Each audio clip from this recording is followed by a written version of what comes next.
नमस्कार. ठरलं तर मग या मालिकेच्या आजच्या भागामध्ये मी तुम्हा सर्वांचे अगदी मनपूर्वक स्वागत करते. आजच्या भागामध्ये आपल्याला पाहायला मिळतं की आता सायलीला अस्वस्थ वाटत असतं. सायली आता उठते, पाणी पिते आणि फेरे मारत असते. अर्जुन पाहतो तर सायली तिथे नसते आणि म्हणून अर्जुनही उठतो आणि म्हणतो सायली. सायली म्हणते काय झालं? अर्जुन म्हणतो मी तुला विचारतोय काय झालंय, तू अशी अचानकच का उठली आहेस? तुला पाणी हवंय का? थांब मी पाणी देतो. सायली म्हणते नाही नको, मी पाणी प्यायली आहे, पण ना मला भूक लागली आहे. अर्जुन म्हणतो भूक म्हणजे तुला आता काही खाण्याचे डोहाळे लागले आहेत का? तर सायली म्हणते यावेळी मला भूक लागली म्हणजे नक्कीच खाण्याचेच डोहाळे लागले असतील ना. तर अर्जुन म्हणतो मग मला सांग ना तुला काय खायचं आहे? सायली म्हणते नाही नको, मी खाली जाऊन पाहते काही आहे का आणि ते खाते मी. अर्जुन म्हणतो नाही, मी आहे ना, मी आहे म्हटल्यावर तुला कुठेही जायची गरज नाही, मला फक्त सांग की तुला काय खायचं आहे. तर सायली म्हणते मला ना काहीतरी असं गोड खावंसं वाटतंय. अर्जुन म्हणतो फॅन्टॅस्टिक, आपल्या फ्रीजमध्ये आईस्क्रीम तर आहेच आणि त्याच्यासोबतच काजू कतलीसुद्धा आहे. मी काम करतो, आईस्क्रीम आणि काजू कतली दोन्ही घेऊन येतो, तुला काय खायचं आहे? सायली म्हणते नाही नको, मला ते नाही खायचं आहे. अर्जुन म्हणतो मग काय खायचं आहे? सायली म्हणते मला ना असे मोतीचूर्ण लाडू खावेसे वाटत आहेत, छान साजूक तुपातले, त्यात वेलची पूड टाकलेली आणि ती तुपाची धार, असे मला मोतीचूर्ण लाडू खायचे आहेत. अर्जुन म्हणतो मोतीचूर्ण लाडू ते तर आपल्या फ्रीजमध्ये नाही आहेत, पण मी पेढ्यांचा बॉक्स पाहिला होता, एवढा मोठा पेढ्यांचा बॉक्स आहे. मी एक काम करू का, मी तो पेढ्यांचा बॉक्सच घेऊन येऊ का? म्हणजे तुला जेवढे पेढे हवेत तेवढे तू खा. सायली म्हणते नाही नको ना, मला पेढे पण नको आहेत, मला आता फक्त मोतीचूर्ण लाडू खायचे आहेत, प्लीज मला बाकी काहीही नको आहे. अर्जुन म्हणतो ठीक आहे, थांब मी एक काम करतो, ऑनलाईन ऑर्डर करतो, ऑनलाईन 10 मिनिटात येऊनच जाईल, तू बस ना, मी लगेच ऑर्डर करतो. आता अर्जुन मोबाईल घेतो आणि सर्च करतो, पण एवढी रात्र झालेली असते की आता सगळी दुकानं बंद झालेली असतात, हॉटेल सगळे बंद असतात. अर्जुन म्हणतो ऑर्डर तर होतच नाही आहे, सगळी हॉटेल बंद झाली आहेत. तर सायली म्हणते काय झालं, लाडू मिळालेत ना? अर्जुन म्हणतो नाही ना. तर त्यावेळी सायली म्हणते म्हणजे आता माझे हट्ट पुरवलेच जाणार नाहीत का, माझे डोहाळे नाही का पुरवले जाणार? अर्जुन म्हणतो आपण एक काम करूया ना, म्हणजे ऑर्डर आता प्लेस होत नाही आहे, सकाळी सकाळी मी जातो, अगदी सकाळी सकाळी लवकर जातो, दुकान उघडण्या अगोदरच तिथे जातो आणि छान फ्रेश असे मोतीचूर्ण लाडू घेऊन येतो. सायली म्हणते सकाळपर्यंत नाही नाही, मला तेवढा धीर धरवणार नाही आहे, अहो ते डोहाळे लागले आहेत, मग सकाळपर्यंत मी थांबू का? मला आत्ताच्या आत्ता खायचे आहेत. अर्जुन म्हणतो एक मिनिट, माझं एक क्लायंट आहे, त्याचं रेस्टॉरंट आहे, मी त्याला कॉल करतो. असं म्हणत अर्जुन त्यांना फोन करतो आणि म्हणतो हॅलो, मी ॲडव्होकेट अर्जुन सुभेदार बोलतोय, मला आत्ता मोतीचूर्ण लाडू मिळतील का, म्हणजे तुमच्याकडे भेटतात का? त्यावेळी ते क्लायंट तर हो म्हणतात. अर्जुन म्हणतो ठीक आहे, मला आत्ता 1 किलो मोतीचूर्ण लाडू पाठवून द्या. पण त्यावेळी ते म्हणतात आत्ताच संपले आहेत, तुम्हाला उद्या मिळतील, उद्या सकाळी मी तुम्हाला फ्रेश बनवून देईनच, असं म्हणत फोन ठेवतात. सायली अर्जुनला विचारते काय झालं, लाडू मिळालेत?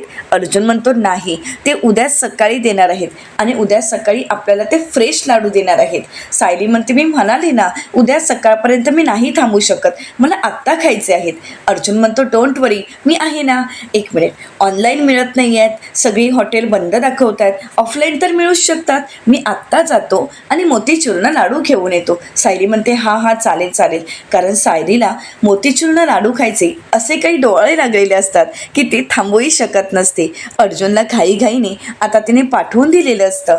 आता अर्जुन सगळीकडे फिरत असतो, परंतु जिथे पाहिल ती सगळी हॉटेलं बंदच दिसत असतात. इथे मात्र सायली अजूनही अस्वस्थच असते, कारण तिला मोह काही आवरत नसतो. सायली म्हणते यांना लाडू मिळाले असतील का? मिळण्याची शक्यता तर कमीच आहे, पण मी काय करू, मला आत्ता मोतीचूर्ण लाडू खायचाच आहे, कारण मी सकाळपर्यंत नाही थांबू शकत, यांना मोतीचूर्ण लाडू मिळायलाच हवेत, मला धीर धरवत नाहीये, मी काय करू? एक काम करते, मी कुठेतरी दुसरीकडे लक्ष केंद्रित करते, म्हणजे तोपर्यंत तरी माझ्या मनात मोतीचूर्ण लाडवांचा विषय तरी येणार नाही. तर दुसरीकडे पाहायला मिळतं की आता अर्जुन अजूनही लाडू शोधत असतो, परंतु रात्र इतकी झालेली असते की सगळी स्वीटची दुकानं बंद झालेली असतात. पण त्यातच अर्जुनला एक स्वीटचं दुकान दिसतं आणि ते चालू असतं, म्हणून अर्जुन लगेच जातो आणि त्या दादांना म्हणतो दादा मला मोतीचूर्ण लाडू हवे आहेत. तर ते दादा म्हणतात आत्ता नाही आहेत. लाडू संपले आहेत. अर्जुन म्हणतो संपलेत, पण मला बनवून मिळतील का? तर ते दादा म्हणतात मिळतील, परंतु आत्ता नाही, आता दुकान बंद करायची वेळ झाली आहे. त्यामुळे अर्जुनला आता तिथे सुद्धा काही लाडू मिळालेले नसतात. तर दुसरीकडे पाहायला मिळतं, सायली विचार करत म्हणते मी काय करू, कुसुमताईंना फोन करू का? असं म्हणत आता सायली फोन घेत कुसुमताईला फोन करते. कुसुमताई झोपलेले असतात, पण पाहतात तर सायलीचा फोन असतो. कुसुमताई लगेच फोन उचलते आणि म्हणते हॅलो. सायली म्हणते हॅलो, काय करतेस? कुसुमताई म्हणतात काही नाही, पण तू असा अचानक फोन का केलास? सायली म्हणते काही नाही ग, तू झोपली होतीस का? तर कुसुमताई म्हणतात हो, म्हणजे आताच डोळा लागला होता, ते सगळं जाऊ देत, पण तू अचानक का फोन केलाय सांग बरं, सगळं ठीक आहे ना? सायली म्हणते हो, पण मधुभाऊ कसे आहेत? तर कुसुमताई म्हणतात मधुभाऊ अगदी ठीक आहेत. आता तू आश्रमाची जबाबदारी घेतल्यावर त्यांना तर एक नवीन हुरूपच आला आहे, आणि शिवाय घरात मदतीला आता श्वेतासुद्धा आहे. तर सायली विचारते श्वेता रोळली आहे ना तिथे? तर कुसुमताई म्हणतात हो, अगदी व्यवस्थित रोळली आहे. अगं तुझ्यासारखा सगळ्यांना जीव लावते, मुलांना सुद्धा खूप माया करते हा, अगदी तुझ्यासारखी. खरं सांगू का, अगं तुझ्यानंतर आता तीच सायली असल्यासारखी वाटते. म्हणजे ह्या आश्रमाचं नशीबच आहे की तुझ्यानंतर श्वेता या आश्रमाला मिळाली, पण प्रियासारख्या स्वभावाची नाही. तर आता सायली म्हणते आता तू प्रियाचा विषय का काढतेस कुसुमताई? तुला सांगितलं ना, तिचा विषय काढू नको. तिला तिच्या पापाची शिक्षा मिळाली आहे, आता ती जेलमध्ये आहे, आणि बरं आहे ती आता तिथेच असणार आहे, त्यामुळे तिचा विषय काढू नकोस. चल कुसुमताई आता तू झोप, मी फोन ठेवते. तर कुसुमताई म्हणतात अगं सायली, पण तू नक्की असाच फोन केला होतास ना, काही कारण तर नाही आहे ना? सायली म्हणते नाही, असं काही नाही, मी सहज फोन केला होता. तर आता कुसुमताई सायलीला म्हणतात आता तू सुद्धा जागरण करू नकोस, तू सुद्धा झोप. तर सायली म्हणते हो हो झोपते. कुसुमताई म्हणतात अर्जुन सर झोपलेत का गं? तर सायली म्हणते हो, मी तुझ्याशी उद्या बोलते. असं म्हणत सायली फोन ठेवते. आता सायलीला पुन्हा एकदा लाडवांची आठवण होते. इथे मात्र सायलीचे डोहाळे पुरवण्यासाठी अर्जुनचे प्रयत्न चालू असतात. अर्जुन सगळीकडे फिरत असतो, परंतु सगळी स्वीटची दुकानं बंद झालेली असतात, आणि जी चालू असतात त्यांच्याकडे मोतीचूरनं लाडूही नसतात. आता अर्जुनला काय करावं काहीच कळत नाही. तर दुसरीकडे जेलमध्ये आपल्याला पाहायला मिळतं, प्रिया कॉन्स्टेबल मॅडमना आवाज देत म्हणते ताई, मला तुझा मोबाईल मिळेल का? तर त्या ताई आता प्रियाला मोबाईल देतात आणि म्हणतात लवकर बोलून घे. प्रिया म्हणते हो. आता प्रिया सचिनला फोन करते. सचिन पाहतो तर प्रियाचा फोन आलेला असतो. सचिन म्हणतो प्रियाचा फोन आणि एवढ्या उशिरा? असं म्हणत आता सचिन प्रियाचा फोन उचलतो आणि म्हणतो हॅलो प्रिया बोल, काय झाले? प्रिया म्हणते उद्या तुला काही गोष्टी मॅनेज कराव्या लागतील. तर सचिन म्हणतो उद्या, पण काय? तर आता प्रिया म्हणते की हो, मी सगळं काही तुला सांगते. आता प्रियाचा पुढचा प्लॅन प्रिया सचिनला सांगू लागते, आणि हे ऐकून सचिनला धक्काच बसतो. तर दुसरीकडे पाहायला मिळतं की आश्रमातील सर्वजण झोपलेले असतात, परंतु श्वेता मात्र जागी असते, आणि त्याचवेळी एक मुलगी सुद्धा जागी असते, आणि त्यावेळी तिला फोन आलेला असतो. ते इकडे तिकडे पाहते तर सर्वच जण झोपलेले असतात, अगदी श्वेता सुद्धा झोपण्याची ॲक्टिंग करते. आता कोणीही जागं नाही आहे हे दिसताच ती मुलगी आपला मोबाईल घेते आणि बाजूला मोबाईलवर बोलण्यासाठी येते. आता ती फोनवर कोणाशी तरी बोलत असते आणि श्वेता तिचं बोलणं ऐकत असते. तर दुसरीकडे सुभेदारांच्या घरी आपल्याला पाहायला मिळतं की अर्जुन अख्खं पनवेल फिरून घरी आलेला असतो. सायली विचारते मिळालेत ना मोतीचूरनं लाडू, प्लीज मला द्या ना. अर्जुन म्हणतो नाही, कुठेही मिळाले नाहीत, मी अख्खं पनवेल फिरलो, परंतु कुठेच मोतीचूरनं लाडू नव्हते. जेमतेम फक्त स्वीटची 1-2 दुकानं चालू होती, परंतु त्यात सुद्धा लाडू संपले होते, त्यामुळे लाडू नाही मिळाले. सायली रडायला सुरुवात करते आणि म्हणते काय हे, म्हणजे माझे डोहाळे पूर्ण होणारच नाही आहेत का? कधी नव्हे ते मला डोहाळे लागले होते आणि मला मोतीचूरनं लाडू खायची इच्छा झाली होती, आणि तुम्ही म्हणताय की सकाळपर्यंत वाट बघायची, म्हणजे आता मला लाडू खायला मिळणारच नाही आहेत. तर अर्जुन सायलीला शांत करतो आणि म्हणतो शांत हो, शांत हो, काळजी करू नकोस. माझ्या बायकोला डोहाळे लागलेत आणि मी ते पुरवणार नाहीत, तिचे हट्ट पूर्ण करणार नाही, असं होईल का? तर सायली म्हणते हो का, पण तुम्ही आता अख्खं पनवेल फिरून आलात, पण तुम्हाला कुठेच लाडू मिळाले नाहीत. एवढ्या दुकानात तुम्हाला एकसुद्धा लाडू कुठे मिळाला नाही का? अर्जुन म्हणतो नाही, कुठेही मिळाला नाही, पण काळजी करू नकोस. सायली म्हणते मग मी काय करू सांगा आता? तुम्ही काय आता स्वतःहून लाडू बनवून घालणार आहात का मला? तर अर्जुन म्हणतो तोच तर प्लॅन आहे, म्हणजे आता कुठल्याच दुकानात लाडू मिळाले नाहीत, पण तुझा नवरा तुझ्यासाठी तेवढं तर करूच शकतो. जर लाडू रेडीमेड मिळत नसतील तर तुझ्यासाठी तो बनवू शकतो. कारण जरी लाडू मिळाले नाहीत तरी लाडू बनवण्याचं साहित्य मात्र मिळालं. असं म्हणत आता आणलेलं सगळं सामान अर्जुन सायलीला दाखवतो. तर अर्जुन सायलीला म्हणतो, जगातले सगळ्यात बेस्ट लाडू मी आज माझ्या बायकोला बनवून घालणार आहे. सायली खुश होते आणि म्हणते, खरंच? अर्जुन म्हणतो, हो खरंच. आता अर्जुन सायलीला शांत खुर्चीवर बसवतो आणि त्यानंतर आपल्या रेसिपीला सुरुवात करतो. किचनचा ताबा आता अर्जुनने घेतलेला असतो. आता मोतीचूर लाडू कसे बनवायचे हे काही अर्जुनला माहीत नसतात आणि म्हणूनच अर्जुन अगोदर मोबाईलवर सर्च करतो आणि त्याची रेसिपी शोधून काढतो आणि त्यानंतर मोबाईलमध्ये ज्याप्रमाणे रेसिपी सांगितली जाते त्याप्रमाणे अर्जुन सगळं काही बनवायला घेतो. आता सायली मात्र बसून अर्जुनची गंमत पाहत असते आणि अर्जुन सायलीचे डोहाळे पुरवण्यासाठी इतके प्रयत्न करत असतो की ते पाहून सायलीही खूप खुश होते.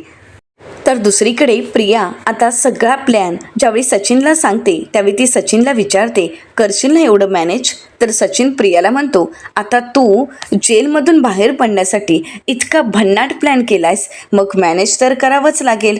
तर प्रिया म्हणते, बरं ठीक आहे. असं म्हणत प्रिया फोन ठेवते. तर आता प्रिया म्हणते, सायली आता बघ मी तुझी कशी वाट लावते ती. आता तुला कुठे लपावं हे सुद्धा कळणार नाही, कारण आता प्रिया येते. तर दुसरीकडे सुभेदारांच्या घरी आपल्याला पाहायला मिळतं अर्जुनचा मोतीचूरला लाडू बनवायचा खटाटोप चालूच असतो. इतक्या मेहनतीनंतर इतक्या कष्टानंतर अर्जुनचे लाडू फायनली तयार झालेले असतात. अर्जुन म्हणतो, फायनल प्रोसेस. असं म्हणत आता अर्जुन लाडू वळायला घेतो आणि म्हणतो, माझ्या बायकोचे डोहाळे पुरवण्यासाठी तिला जे लाडू हवे आहेत ते मोतीचूरनं लाडू बनवून झाले आहेत, त्यामुळे बायको ये आणि तू टेस्ट कर बरं. आता सायली स्वयंपाकघरात येते आणि अर्जुनने केलेले लाडू टेस्ट करून पाहते. इतके छान बनलेले असतात की आता सायली अर्जुनचं कौतुक करत म्हणते, खरंच मोतीचूरनं लाडू किती छान झाले आहेत ना. म्हणजे आत्तापर्यंत मी असे मोतीचूरनं लाडू कधीच खाल्ले नाही. खरं तर तुमच्या हाताला खरंच खूप छान चव आहे, मला आवडले आहेत हे लाडू. असं म्हणत आता सायली लाडू खात असते आणि म्हणते, मोतीचूरनं लाडू असावेत तर असे. अर्जुन म्हणतो, बायको आवडले आहेत ना तुला, मग शांत बसून खा. परंतु सायलीने लाडू आवडलेत हे सांगितल्यानंतर अर्जुनचा आनंद काही गगनात मावत नसतो. अक्षरशः अर्जुन मोठमोठ्याने ओरडत असतो आणि उड्या मारत असतो. तो डायनिंग टेबलवर सुद्धा येऊन उभा राहतो. त्यानंतर सायलीला खुर्चीवर शांतपणे लाडू खायला बसवतो आणि पुन्हा एकदा सोप्यावर उड्या मारू लागतो. तर त्याचवेळी कल्पनाताई, अस्मिता, अश्विन सर्वजण तिथे आलेले असतात. कल्पनाताई म्हणतात, काय काय चाललंय ही? अस्मिता म्हणते, हो ना अर्जुन, अरे काय हे? तर त्यावेळी कल्पनाताई पाहतात तर सायली लाडू खात असते. आता कल्पनाताईंच्या लक्षात येतं की सायलीचे डोहाळे अर्जुन पुरवत आहे. तर दुसरीकडे आश्रमात आपल्याला पाहायला मिळतं आता सर्वांच्या नकळतच ती आश्रमातली मुलगी फोनवर बोलत असते आणि हे सगळं काही श्वेता ऐकत असते. आता तिचं फोनवर बोलून झाल्यानंतर ती आपला मोबाईल आपल्या उशीखाली लपवून ठेवते. हे सुद्धा श्वेता पाहते. आता ती मुलगी आतमध्ये निघून जाताच श्वेता पाहते तर सर्वजण झोपलेले असतात आणि त्याच संधीचा फायदा घेत आता श्वेता त्या मुलीचा मोबाईल चेक करण्यासाठी मोबाईल घ्यायला जाते. परंतु त्याचवेळी कुसुमताईंना जाग येते. कुसुमताई आवाज देत म्हणतात, श्वेता काय झालंय? आता मात्र श्वेता दचकते, घाबरते आणि तिला काय बोलावं काहीच सुचत नाही. कुसुमताई म्हणतात, श्वेता झोप येत नाहीये ना तुला? तर आता श्वेता काहीच बोलत नाही. कुसुमताई म्हणतात, श्वेता जरा बाजूला ये, मला तुझ्याशी बोलायचं आहे. आता मात्र श्वेता घाबरलेली असते. कुसुमताई श्वेताला म्हणतात, श्वेता घाबरण्याची काहीही गरज नाही आणि माझ्यापासून कोणतीही गोष्ट लपवू नकोस. काय झालंय मला माहीत आहे, तुला झोप येत नव्हती ना? अगं असंच असतं, माणूस ज्यावेळी इथे येतो ना त्यावेळी त्याच्या मनात किती दुःख असतं हे माहीत आहे मला. आता तू ज्या ठिकाणी आहेस ना त्या ठिकाणी मी सुद्धा होते. आता अर्थातच मी तुझ्यापेक्षा मोठी आहे, पण माझं सुद्धा लग्न झालं होतं. पण सगळ्या गोष्टी मागे टाकून पुढे जाताना थोडं अवघडल्यासारखं होतंच. सगळ्या गोष्टींचं टेन्शन तर येतंच. खात्री आहे मला श्वेता की तू इथे नक्कीच रमशील आणि सगळ्या मागच्या गोष्टी विसरूनही जाशील. हळूहळू तुला इतकं प्रेम मिळेल ना इथे की मागच्या सगळ्या गोष्टी तुला आठवणार सुद्धा नाही, त्यामुळे काळजी करू नकोस. असं म्हणत कुसुमताई आता श्वेताला समजावत असतात आणि त्याच वेळी ती मुलगी हळुवारपणे तिथे येते, आपला मोबाईल घेते आणि आश्रमाच्या बाहेर निघून जाते. आणि हे सगळं काही श्वेताने पाहिलेलं असतं. कुसुमताई श्वेताला म्हणतात, श्वेता अगं नको एवढा विचार करूस, हळूहळू लागेल तुला शांत झोप, आता झोप जा बरं, असं म्हणत कुसुमताई अगदी मायेनेच श्वेताला समजावत असतात. पण श्वेताचा खरा चेहरा मात्र कुसुमताईंना कळालेलाच नसतो. तर दुसरीकडे सुभेदारांच्या घरी आपल्याला पाहायला मिळतं कल्पनाताई आणि अस्मिता या दोघींना काही हसू आवरत नसतं. अश्विन म्हणतो, वा म्हणजे दादा तू चक्क स्वतः सायली वहिनीसाठी हे मोतीचूरचे लाडू बनवलेस? तर अर्जुन म्हणतो, हो मी बनवले आहेत हे लाडू. आता मात्र सगळ्यांसाठी हे आश्चर्य असतं. अश्विन म्हणतो, ओ माय गॉड, कोणाला काय बोलावं काहीच कळत नसतं. तर अस्मिता म्हणू लागते, आता सायलीला एवढे मोतीचूर्ण लाडू खायचे डोहाळे लागलेत आणि यावेळी कुठे लाडू मिळणार नाहीत, मग अर्जुन तरी काय करणार? तर कल्पनाताई म्हणतात, खरंच पण तुम्ही दोघंही म्हणजे धन्य आहात धन्य. अर्जुन, अरे तू एवढा मोठा घाट घातलास, पण हे सगळं करण्या अगोदर तू मला तरी उठवायचं होतं ना, मी करून दिले असते लाडू. तर अर्जुन म्हणतो, नाही मम्मा, अगं तू गाढ झोपली होतीस ना, म्हणून म्हटलं नको उठूयात, तुला त्रास नको देऊयात. तर आता अश्विन अर्जुनला म्हणतो, हो पण मला एक सांग, तो आता जो काही किचनमध्ये तू पसारा घालून ठेवलायस त्याने मम्माला गाढ झोप लागेल असं तुला वाटतंय का?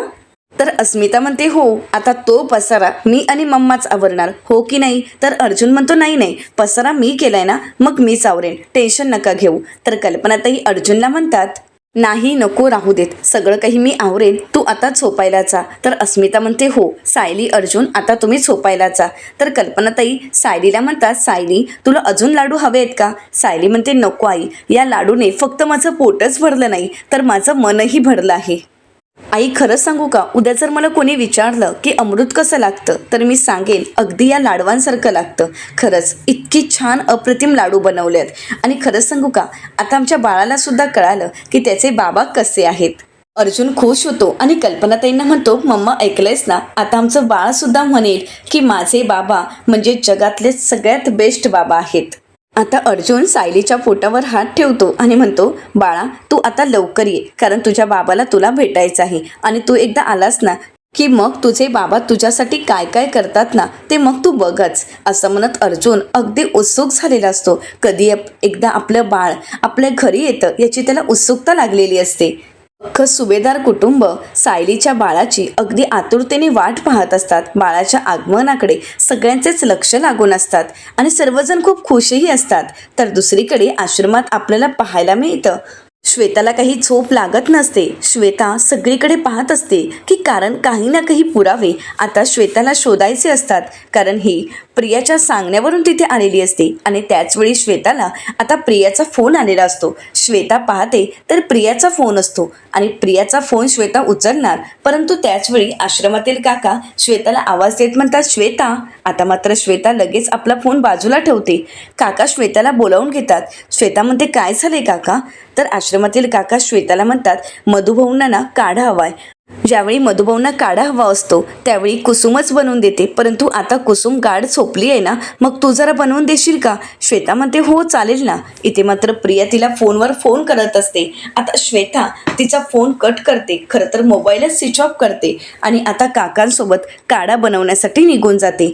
तर दुसरीकडे सुभेदारांच्या घरी आपल्याला पाहायला मिळतं, सायली आपल्या बाळाशी गप्पा मारत म्हणते, तसेही बाबांचे आभार कधी मानायचे नसतात, पण आता बाबांना सांग की बाबा खरंच तुम्ही नेहमी असेच राहा आणि असेच नेहमी माझ्यासोबत आणि आईसोबत गप्पा मारत राहा. तर अर्जुन म्हणतो, बाळा तू अजिबात काळजी करू नकोस, बाबाचं हे प्रेम असंच वाढत जाणार. पण चला आता आपण झोपूयात, अलाराम होण्या अगोदरच आपण झोपूयात. तर आता सायली अर्जुन झोपायला घेणार, परंतु त्याचवेळी सायलीला त्रास होऊ लागतो. तिला उलट्या झाल्यासारख्या वाटत असतात आणि सायली बाथरूममध्ये निघून जाते. अर्जुन आवाज देत म्हणतो, काय झालंय सायली? आता अर्जुन घाबरलेला असतो.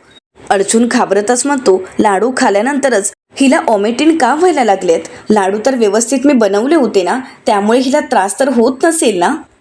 तर दुसरीकडे पाहायला मिळतं, कल्पनाताई आता किचन ओटा आवरत असतात आणि त्यावेळी ते पॉकेट ठेवत असताना त्यांचा लक्ष जातो तर त्यावरची डेट संपलेली असते. कल्पनाताईंना धक्काच बसतो. कल्पनाताई म्हणतात, अरे बापा, ह्या पिठाची तर एक्सपायरी डेट होऊन गेली आहे, म्हणजे हे पीठ खूप जुनं आहे. मग अर्जुनने असं पीठ कसं काय आणलं? पण याच पिठाचे लाडू सायलीने खाल्लेत, मग आता सायलीला काही त्रास तर होत नसेल ना? अर्जुनला सांगायला हवं, तू पीठ आणलं होतं त्याची तारीख संपली आहे. पण मी काम करते, अश्विनलाच घेऊन जाते. म्हणजे समजा जर सायलीला काही त्रास होत असेल तर अश्विन लगेच तिला औषध देईल. तर इकडे अर्जुन घाबरतच सायलीला आवाज देत म्हणतो, सायली. परंतु सायली काहीच प्रतिसाद देत नसते. अर्जुन घाबरतो तर इथे कल्पनाताई दरवाजा वाजवतात. अर्जुन दरवाजा उघडतो. कल्पनाताई म्हणतात, अर्जुन, मी आता किचन ओटा साफ करताना पाहिलं की या पिठाची एक्सपायरी डेट निघून गेली आहे. हे पीठ खूप जुनं आहे. तू याच पिठाचे लाडू सायलीला करून तर घातले नाही आहेस ना? आता मात्र अर्जुन पूर्णपणे घाबरून गेलेला असतो. तर येणाऱ्या पुढील भागात आपल्याला पाहायला मिळतं सायली आणि अर्जुन आश्रमात गेलेले असतात. तर आता सायली कामं करत असते. मधुभाऊ सायलीला म्हणतात, सावू, अगं तू किती आणि काय काय करणार आहेस बरं? आणि आता तू 2 जीवांची आहेस हे विसरू नकोस. अगोदर पोटातल्या बाळाचा विचार कर बरं. आणि हे सगळं काही श्वेता ऐकत असते. श्वेताच्या लक्षात येतं की सायली प्रेग्नेंट आहे. तर दुसरीकडे आता प्रिया श्वेताला फोन करते आणि म्हणू लागते, तू इथे आल्याशिवाय आपल्याला पुढचा प्लॅन करताही येणार नाही. त्यामुळे प्लीज आत्ता तू इथे निघून ये. तर श्वेता आता प्रियाला म्हणते, मग मी काय करू? आता सगळ्यांच्या समोरून मी तुला भेटायला येऊ का? मग मी जर तुला भेटायला आले तर कोणाला संशय येणार नाही का? तर त्याचवेळी त्या ठिकाणी सायली आलेली असते. सायली आवाज देत म्हणते, श्वेता. आता मात्र श्वेता घाबरते. तर दुसरीकडे प्रियाला भेटण्यासाठी सचिन आलेला असतो. सचिनला प्रिया म्हणते, मी तुला जे काम सांगितलं होतं ते तू केलंयस का? मी सांगितलेली वस्तू आणली आहेस का? सचिन म्हणतो, हे बघ, मी आणलं आहे. याने फक्त तुला त्रास होईल, बाळाला काहीही होणार नाही. तर प्रिया ती बॉटल हातात घेते आणि म्हणते, सायली, आता तू बघच मी या पिंजऱ्यातून कशी बाहेर पडते आणि तुलाच पिंजऱ्यात कशी अडकवते. तर आता प्रियाचा हा प्लॅन सक्सेसफुल होईल का? तर दुसरीकडे श्वेताचं बोलणं सायलीने ऐकलं असेल का? श्वेताचं खरं रूप, तिचा खरा चेहरा सायलीसमोर येईल का? श्वेताचा हा डाव सायलीला कळेल का? प्रिया आणि श्वेता यांची कारस्थानं सायली कशा प्रकारे शोधून काढेल हे पाहणं अतिशय रंजक ठरणार आहे. मित्रांनो, अशाच मालिकांचे नवनवीन अपडेट पाहण्यासाठी चॅनलला नक्कीच सबस्क्राईब करा. आजचा व्हिडिओ तुम्हाला कसा वाटला हे कमेंट करून नक्कीच कळवा. व्हिडिओ आवडला असेल तर व्हिडिओला लाईक करायलाही विसरू नका. व्हिडिओ पाहिल्याबद्दल तुम्हा सर्वांचे अगदी मनपूर्वक धन्यवाद.